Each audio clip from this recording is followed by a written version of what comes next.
षटतिला एकादशी व्रत कथा। एक समय दलभ्य ऋषि ने पुलत्स्य ऋषि से पूछा, हे महाराज, पृथ्वी लोक के मनुष्य ब्रह्म इत्यादि महान पाप करते हैं, पराये धन की चोरी तथा दूसरे की उन्नति को देखकर ईर्ष्या करते हैं, साथ ही अनेक प्रकार के व्यसनों में फंसे रहते हैं, फिर भी उनको नरक प्राप्त नहीं होता। इसका क्या कारण है?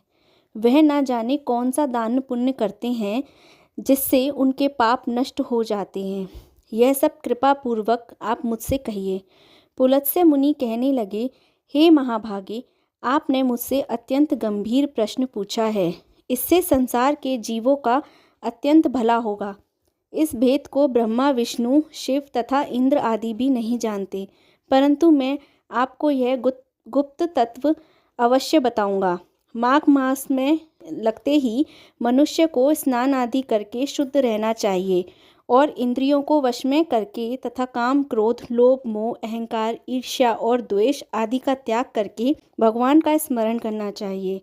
पुष्य नक्षत्र में गोबर, कपास, तिल मिलाकर उसके कंडे बनाने चाहिए। उन कंडों से 108 बार हवन करना चाहिए और उस दिन मूल नक्षत्र और एकादशी तिथि हो तो अच्छे पुण्य देने वाले नियमों को ग्रहण करें। स्नान आदि नित्य क्रिया से निर्वृत्त होकर सब देवताओं के देव श्री भगवान का पूजन कर और एकादशी का व्रत धारण करके रात्रि जागरण करना चाहिए। उसके दूसरे दिन धूप, दीप, नैवेद्य आदि से भगवान का पूजन करके खिचड़ी का भोग लगावें।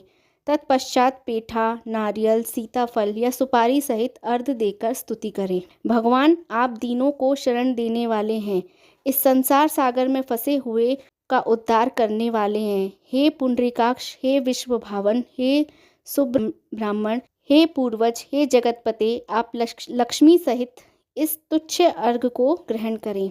इसके पश्चात जल से भरा हुआ कुंभ ब्राह्मण को दान करें तथा ब्राह्मण को व्याम, गौ और तिल पात्र देना भी उत्तम है। तिल स्नान और भोजन दोनों ही श्रेष्ठ हैं। इस प्रकार जो मनुष्य जितने तिलों का दान करता है उतने ही 1000 वर्ष स्वर्ग में वास करता है। तिल स्नान, तिल का तर्पण, तिल का उपटन, तिल का भोजन, तिल का हवन और तिल का दान, ये तिल के 6 प्रकार के प्रयोग होने के कारण ये षटतिला एकादशी कहलाती है। इस व्रत को करने से अनेक प्रकार के पापों का नष्ट हो जाता है। इतनी कथा कहते हुए पुलत्स्य ऋषि कहने लगे कि अब मैं इस षटतिला एकादशी की कथा तुमसे कहता हूँ। एक समय नारद जी ने भगवान विष्णु से यही प्रश्न किया तो भगवान ने जो षटतिला एकादशी का महात्म्य नारद जी को सुनाया सो मैं तुमसे कहता हूँ। नारद जी कहने लगे, हे भगवान, षटतिला एकादशी का क्या पुण्य होता है और इसका क्या कथा है, सो आप मुझसे कहिए। भगवान कहने लगे, हे नारद, मैं तुमसे आंखों देखी सत्य घटना कहता हूँ, तुम ध्यान पूर्वक सुनो। प्राचीन काल में मृत्यु लोक में एक ब्राह्मणी रहती थी। वह सदैव व्रत करती थी।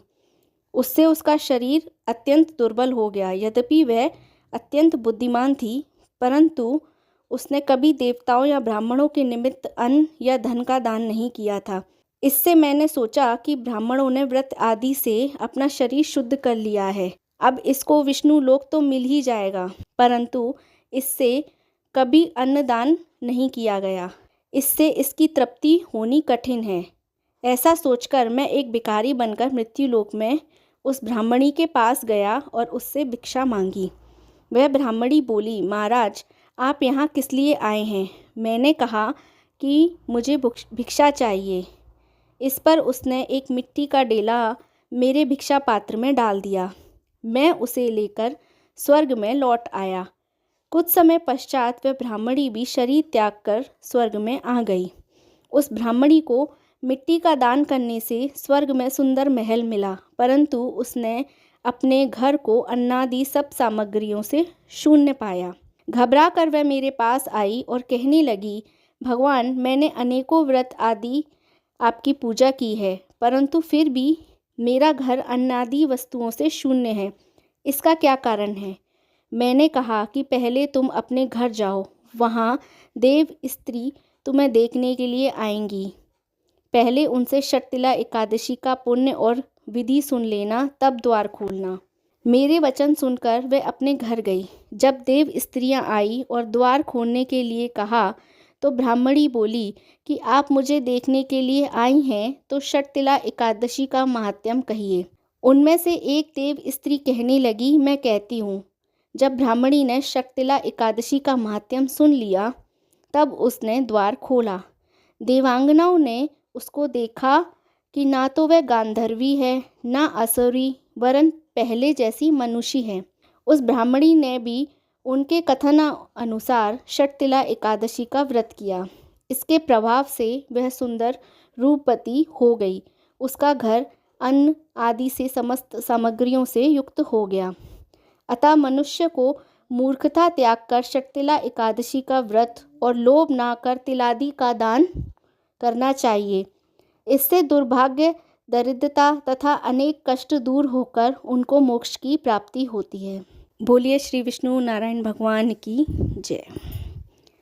अगर आपको इसी प्रकार की कहानियों का आनंद लेना है तो चैनल को लाइक कीजिए, शेयर कीजिए और सब्सक्राइब कीजिए। धन्यवाद।